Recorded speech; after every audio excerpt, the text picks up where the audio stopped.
Sherwani, stall, पगड़ी, पजामी हर चीज़ एक साथे मिली रुआ के मात्र 3000 में।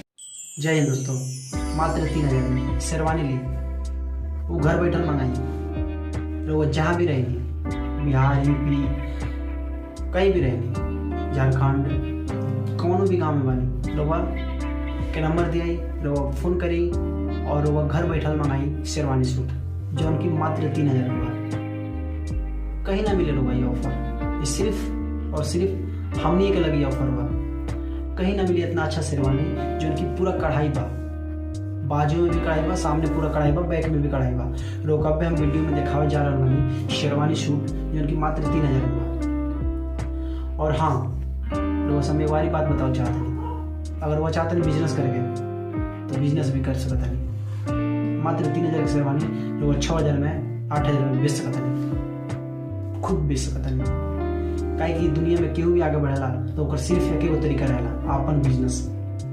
जी अपन बिजनेस करी वो आगे बढ़ी।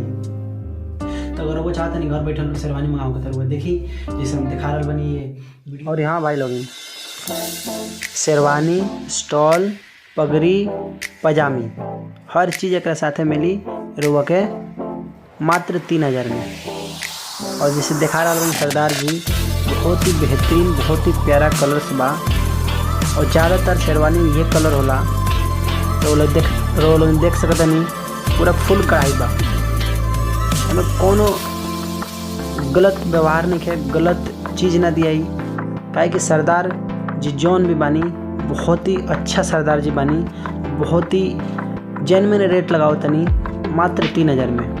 जैसे कि शॉल बा, पगड़ी बा और पजामा भी बा, देख सकता नहीं, बाजू में भी कढ़ाई बा, बैक में भी कढ़ाई बा, बहुत ही अच्छा बा शेरवानी। ये कि पूरा कढ़ाई में बने बा, बहुत ही बेहतरीन कढ़ाई रहा। और वो क्या हम बताओ चाहते नहीं कि बहुत अच्छा इंसान है सरदार जी, और बहुत अच्छा रेट ले रहे हैं, ना कि गलत रेट। तो वह थोक में ली, अच्छा है सिंगल एगो पीस में सिर्फ और सिर्फ 3000 घर बैठे मंगाए। काहे कि बहुत ही हमारे गरीब भाई बड़ा लोग क्योंकि शेरवानी मन में चाह रहेला लेकिन पैसा ना रहेला कि हम शेरवानी सूट अपना शादी में पहने। आज के बाद तो वाह ये तमन्ना पूरा हुई, शेरवानी सिर्फ 3000 में मंगाई घर बैठो। वीडियो ख़त्म हुई, लोगों का नंबर अपना वीडियो में ही नंबर